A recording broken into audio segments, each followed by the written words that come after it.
un coup de poignard tourné dans la plaie béante de Floriane Irangabillé quand elle entend cette décision qui confirme sa condamnation à 10 ans de servitude pénale principale pour des crimes qu'elle n'a jamais commis.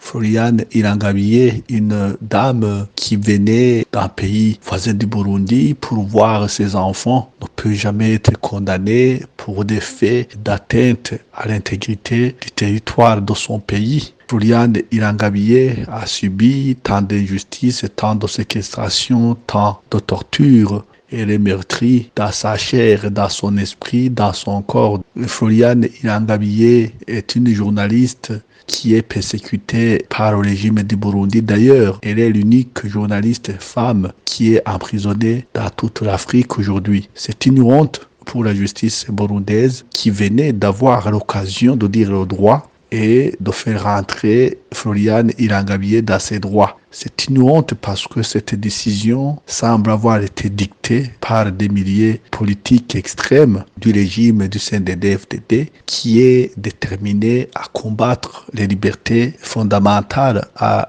combattre la presse, à combattre toute idée ou toute voix discordante. Floriane Irangabillé, son travail à elle n'était que de relayer des informations issues des citoyens burundais qui crient à l'injustice commise par certains agents de l'État.